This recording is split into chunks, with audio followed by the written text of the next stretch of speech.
So I think without further ado, I would like to call my friend, my colleague, rakan seperjuangan Zaid from Ikram to deliver his speech. Thank you.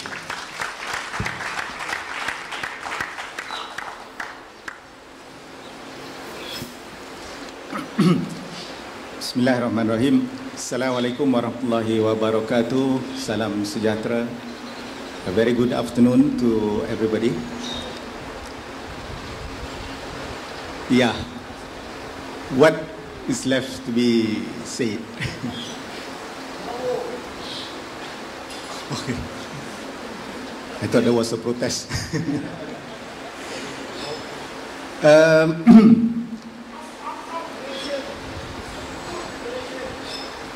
Okay, I think I would like to start, and you would recognize it as being the Islamic position. I think we are already on this issue of no to racism. We are actually talking to the converted, but nonetheless, I'm going to bore you with what I have prepared to say. Maybe it's a sharing exercise. I think on top of everything, regards to why we say no to racism, why we are against anything and so on, our good sense and our good self. The main fundamental issue why we say so is the issue of justice. That's the main issue. The question of identity, ethnicity, nationality and all that are categorization that can be positive or negative, but then the fundamental issue that they should be justice, real as well as best of all perceived justice is being done. And of course, because we are not homogeneous as such, we have got different understanding, different background, different ideologies, different religion, various ethnic group, you see. That in itself, truth becomes another issue. Being not homogeneous as such, probably we may have different understanding of truth. But generally speaking, what is generally accepted as what is right, what is truthful, and what is justice, even though you can discuss and argue until the crows fly home, there will be no end to it. But actually, in the broad sense, there is an agreement with regards to what is justice, what is just, and especially there would be agreement if injustice has been done to us. So in this regard, I just like to recall our understanding, because in Malaysian context is also very important. Like has been mentioned by one of our speakers just now, the question of Malayness, Islam, and so on, sometimes it got intertwined, and the issue of religion comes into it. So I would like here to state, not my own words, by the words of our own Prophet Muhammad, peace be upon him. I will say it first in Bahasa Malaysia. The issue of contention is actually asobiyah. There's the Arabic word. Asobiyah, perkauman, maybe. It's a loose translation of it. Racialism, racism. Probably in the English translation for it. In Malay, asobiyah yang dilarang ialah menolong kaum engkau dalam melakukan kezaliman. We cannot help it with regards to our identity, but what we can definitely control is what we do with it. The fact that we are Malays, the fact that we are Chinese, the fact that we are Tamil, Indian cannot say that. The fact that we are Tamil, And of course, also Kadazan, Dusun, Iban and all that. There's nothing to apologize for that. That is given. But what we do to it is something that is very important. Therefore, the asobia or racism that we must go against is the fact that you help your group, your kaum. In Bahasa Malaysia, kaum is not only on racial ethnicity and so on. Menolong kaum engkau dalam melakukan kezaliman, that you help your group in doing the injustice. And then our Prophet also say, in translation, tidak termasuk di kalangan kami orang yang menyeru kepada asobiyah. Not only that they do an injustice, but also for the fact that if you call out for the call of this asobiyah. So I think we rest our case with regards to what already has been mentioned, why actually the general consensus among the Muslims that asobiyah is not part of us. Racism cannot be tolerated by Muslims. There is also another hadith which is also very important. It says, hendaklah anda menolong saudara anda, baik ia zalim atau dizalimi. You got to help your brother, if he is unjust or injustice has been done to them.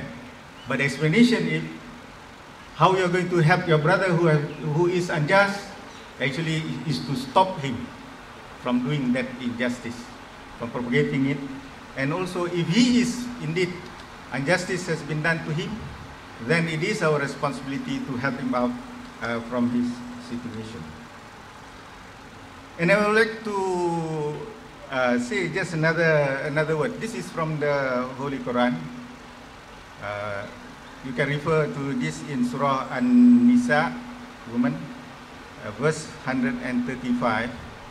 O ye who believe, be maintainers of justice, bearers of witness of Allah's sake, though it may be against you, against your own self, or parents, or near relatives, if he be rich or poor. Okay? So how important it is to uphold justice and be just, even if the outcome is, or maybe against yourself, your parent, your family, what more, your ethnic groups and so on. So I think the instruction by which we stand as Islamic group as well as Muslims, these are something that is very, very, very, very clear. That racism, discrimination, doing harm on the basis of ethnic identity would not be in line with the Islamic teaching. So it is also very important, therefore, that we should fight for justice and against injustice.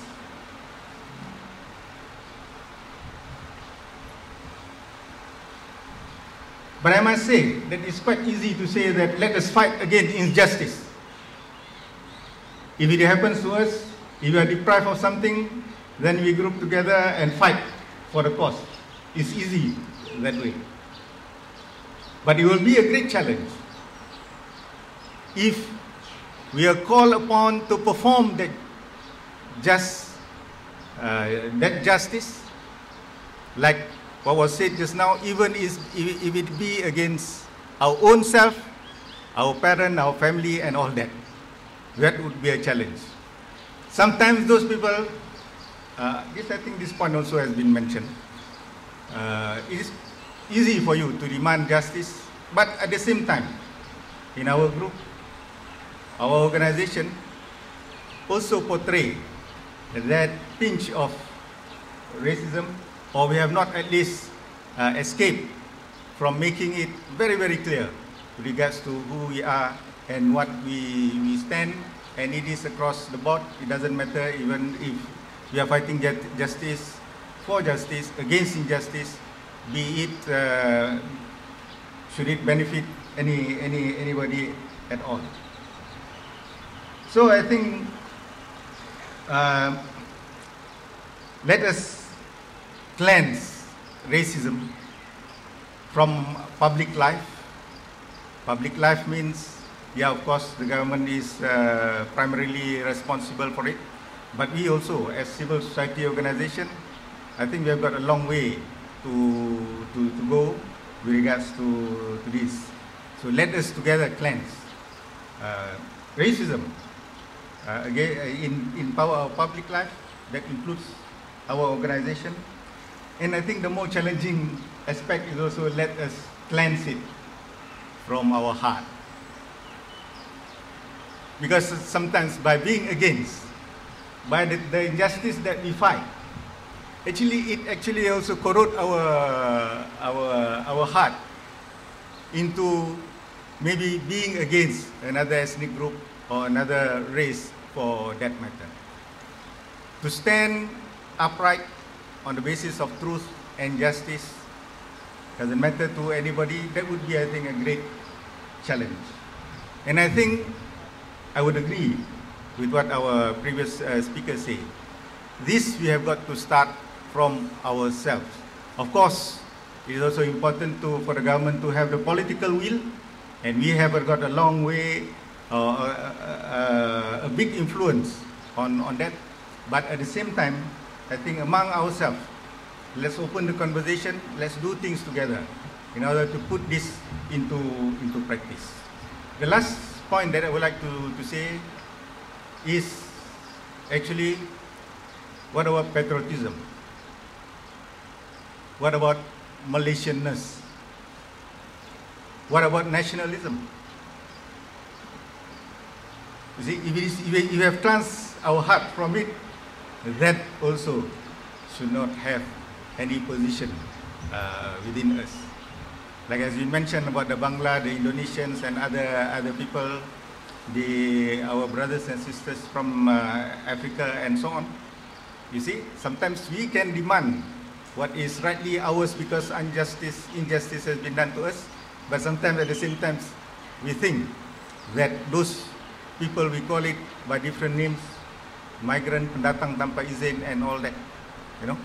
Well, actually, the one thing that we have got to remember, we are all actually human beings. We should be a brotherhood of, I'm going to get caught in here, brotherhood of man, wrong term, brotherhood of persons, doesn't sound right. You know, all of us into one brotherhood, and actually, I think the concept of nation state itself, well, nobody probably is questioning it. Some issues has been referred to it. This is also a big issue. That makes, for example, in my personal case, my grandparents and their siblings in Indonesia will be alien to me.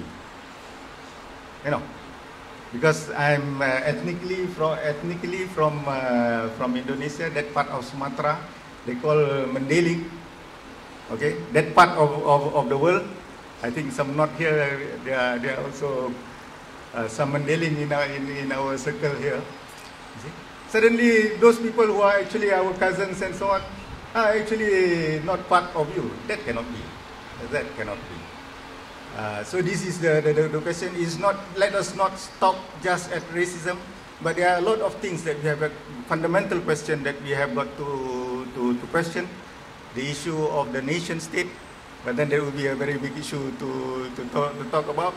And then the issue, if you know before, there's no such thing as illegal immigrants, no refugees, because actually from our point of view and the religious point of view, this whole wide world is trusted to humankind. Okay, humankind, is it okay? For all of us. Why should it be if you are traveling from one place to another, we need even to have the passport? That should not be the case. This issue, but of course we know what are the laws there now and so on. But if we free ourselves from all this and start thinking of ourselves as humankind and accept and celebrate the difference, the diversities in ethnicity, racial groups and so on, those are things that can be used positively for the goodness of all. So thank you very much. Sorry to bore all of you. Thank you very much. I think the most important point that Zaid pointed out just now was that we should not be inclined to injustice. Right? So racism equals injustice. And I would like to quote a verse from the Holy Quran which says that, a very important verse that we should always remember, وَلَا تَرْكَنُوا إِلَى الَّذِينَ ظَلَمُوا فَتَمَسَّكُمُ النَّارُ. And do not be inclined towards the unjust or towards injustice, lest you will be touched by the hellfire. So this is a very, very important reminder for all of us, irrespective of whether we're Muslims or not, that we should not be inclined towards injustice. Yeah, before we go to the last speaker, Dato' Amika, I think I'd like to call upon my colleague and my friend, good friend, Pusat Komas, who's with us, promoting this agenda of Say No to Racism. Yes, Gerard.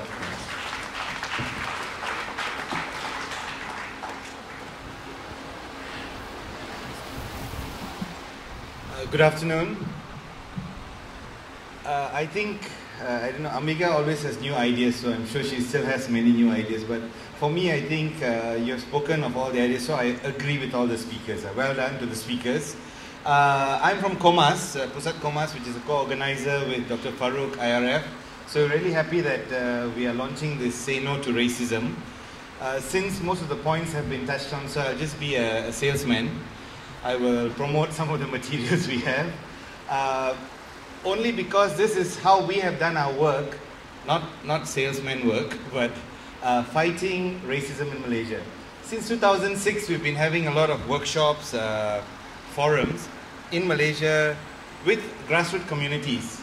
It had not got a lot of support. It's really difficult to bring mixed group together. I think we know how segmented society is. So we have workshops that are participatory. We have games, music, song, to break the artificial lines drawn by government to say that we should live in our corners.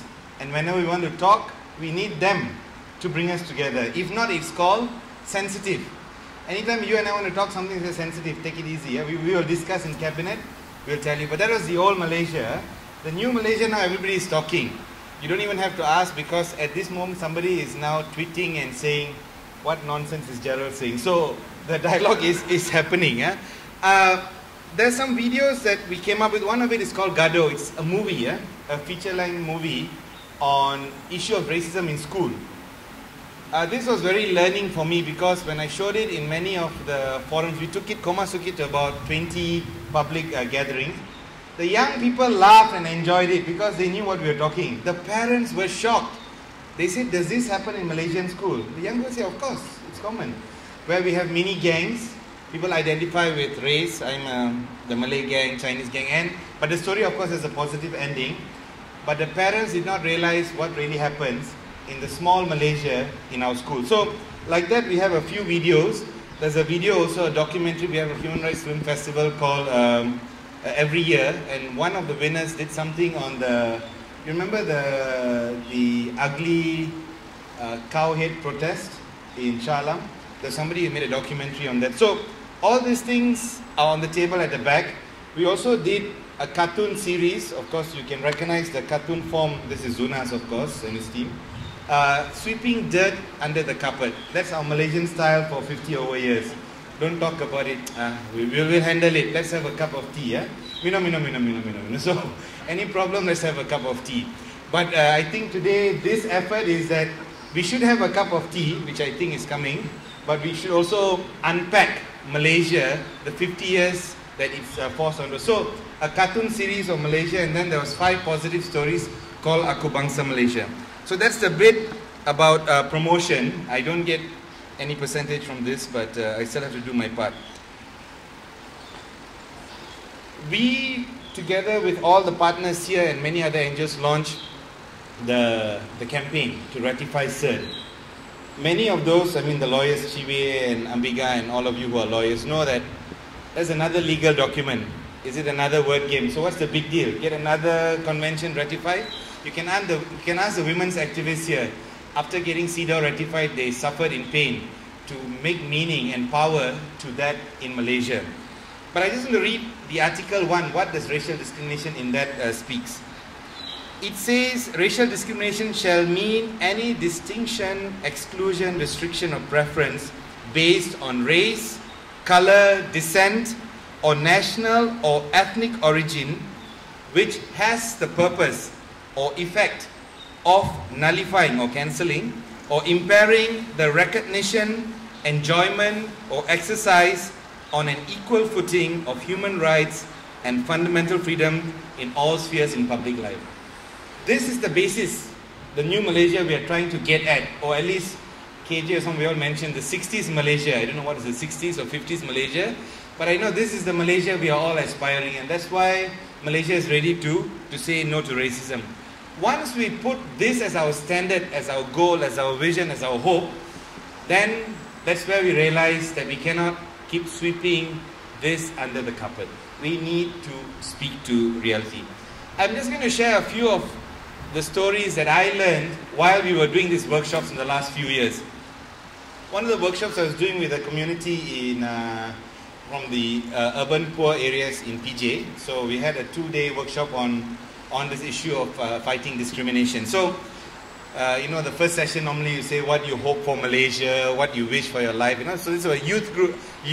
So they were all writing, I want to be a doctor, Malaysia can go up to the space rocket. One child, about I think Form 2, he wrote, I want to be the Prime Minister. And immediately everybody laughed. So I you don't laugh at people who do. Of course, why did the kids laugh? Because he was not a Malay. At that young stage, we already knew that what you're supposed to write and not write. And that poor kid had no idea what did I write wrong. I want to be the Prime Minister. And in a country, if a child cannot aspire to be the Prime Minister, then something is wrong with the country. And this is a starting point that it suddenly dawned onto me. The children must have that aspiration to the highest office, no matter what race, religion in the country. The other story is that when I did a workshop with the Orang Aslis, when we were we had this project trying to write songs. Sometimes we get bored with forums, so we write songs. Not that we got famous. But when they were telling us their stories, one of them said in school, this has happened in Bido, the Orang Asli school, they all are at the back of the class because teachers said they are weak, so they are in one group. Then during school lessons or in between when they are running, these words that are hurled by others to the Orang Asli that you're bodoh, you're kotor. And I thought this was something not said, but this is just a few years ago. Because for the Orang Asli thing, they probably don't have proper shoes, they're coming from the kampong, so bodoh, stupid, kotor, dirty. So where did we get this idea? And I don't know, many of you may still accidentally or unknowingly say that, hey, don't be a jakun lah. How many times I've just heard it a few days ago. When you're surprised with something that's supposed to be common, they say, hey, don't be a jakun. Meaning that you're so backward and so at the back of the line. But jakun is an ethnic group like Malayalis, they are a group of respect. And I have a jakun friend, we just went for a wedding a few weeks ago. But Malaysians, we've been branded how to label and name. And this pain is carried by the Orang Aslis today. So when they meet us, they are watching and say, you are thinking of me as this bodoh, this kotor. So this is what we have carried. But that's the Orang Asli. In schools, of course during the workshops, the most common phrases that even happens today, maybe some of you are thinking about it now, these phrases that they biasa lah, India is Kaki Mabo, Obodo, Cina, Tama, Melayu, Malas. These stereotypes may not be said now. It's no better sophistication, but the thinking line is still about the same, you know.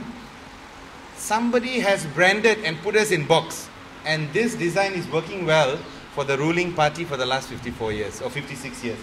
And today we are saying this new Malaysia cannot incorporate this kind of segmentation. It has to be KJ's question why the shift from being Malaysia to suddenly we realize we have to be Indian or Chinese or whatever, Malay first. So, and another story that came out from the workshop was that I didn't realize at the end of our workshops, we closed the workshop with a memorial service to May 13 victims. And that was when I realized that there's so much of pain because we never had a forum. I think Dr. Kwa spoke about truth and reconciliation process. We, society has not had a forum. The only time May 13 is thrown at us is a threat, a reminder. You know, I remember elections before, front page color picture of some riot and May 13, some speech will come on. But the real pain of people today who have lived through May 13 was shown at the May 13 memorial retreat. A small memorial, we kept silence, some music at the back to tell people to share their stories and images. Older generation started crying. They said that so much of pain, and it's nothing to do with race because I believe everyone was a victim. The body is buried somewhere on these grounds because when I came to KL, I rented a room in Jalan Gasing, and the landlord was a senior civil service. And he said during May 13, he was said, come, you're on service. They gave you a Red Cross. And what was his duty? Picking up bodies. I was shocked. I said, what, picking up bodies? What do you mean? Yeah. We go in a truck, we'll pick up bodies, and we'll go to Sungai Buloh and put them into mass graves. This is like, is this my country or this is a country I've seen in a movie? We've not had the chance to unpack our painful history, and we will never move forward unless that truth and reconciliation process goes forward. And I think we can also do this through our own processes, you know. We need to get through that. I want to just, the last part of my sharing, this is what I learned from people on the ground till today. The reality we need to speak to is a reality we cannot shy away, and I think all the speakers here never shy. Many of you are already thinking about it. Some mentioned it earlier, you know. How do we dismantle institutional racism in the country? Race-based party politics. I just checked online. Kyrie even said it sometime last year in a forum. BN should dismantle its race-based party politics for direct membership. But of course, then he laughed at Tony Poa at the same forum. You know, so, but the point is that how can a political party's membership be determined by our ethnic origins? As Zaid is now saying, his ethnic origin is not in this land. All our ethnic origins travel a bit further than the territories of Malaysia. So we need to say this kind of system doesn't work. You know? And we know race-based party politics are serious. I mean, the story of Kenya, where race alignment has caused death in the last election. So we need to say a stop to race-based party politics, because at one forum a few years ago, I think Gerakan organized something about Anak Malaysia. So I took the mic and asked a question. Hishamuddin was on the panel. He said, oh, that's a very good question. We need people like you to work with us. So I said, I'm most happy to work with you if I can be accepted as a member of UMNO. Then he got jammed. He said, okay, we'll talk later. So that's the difficulty. The other difficulty is right-wing groups. I mean, I think you already alluded to the sorts of Perkasa. And sadly enough, Perkasa gets away not because it's powerful, because not enough people are saying we disagree with it. I think Ibrahim Ali gets newspaper prime time, but that's Ibrahim Ali. If 200 people here today says this is just Ibrahim Ali, and this is not our train of thinking, if more and more speak up, but there is also a fear within the parties and the ethnic groups. They feel that, am I going against my community grain? And I think we need to unpack that. I also agree that we don't have to agree with every group that says protect my rights, because that protection cannot in itself promote racial discrimination. And I agree with was it KJ who spoke earlier about Hindraf? Hindraf's demand is a legitimate cry for protection of minority rights. But beyond that, absolute rights for a community then is no different from absolute rights for the Malays. So we need to differentiate these two. And this probably links to Article 153, which is the sensitive topic that we need to unpack. I think Kwa asked, what is BN and Pakatan's position on this? Many people have spoken. Now some are using, what about class-based or need-based, Move away from ethnic classification. Because if you are poor, you will have to qualify for that support and demand. And Article 153 is an affirmative action policy, and I think Lim Chi Wei said that in international law it is allowed. Human rights law allows any government to give special push for the weaker segments of society. But that is not an absolute right. There are prohibitions on international law for this affirmative action, and the prohibitions are two. One is that in putting an affirmative action like NEP, it cannot create and promote racial discrimination and racism. That's the first thing. If after NEP coming, all of us are in our corners, then it has lost its design. Because you study what NEP said, it was supposed to eliminate distinction based on race. The second point is affirmative action must be temporary. The problem with us is we sambung. Last UMNO General Assembly, Khairi appealed to the nation to sambung another, to continue another. It cannot be. It just cannot be. Finally, one of our biggest area of hope is the school, but also the biggest difficult area now is where racism is instilled in our schools. My classmate is here, Golin from Taiping. So we were in school from primary with all mixed crowd, and I'm from Taiping, mixed crowd, no problem. Then suddenly you came to secondary, a few more Malays disappeared because they got some school. But I was in the football team, most of them were Malay, my team, school team. Form 3 we were still together. Form 5, after Form 5, there's an attack. No. After Form 5, when we went to Form 6, there was a big demographic change in our school. Our classrooms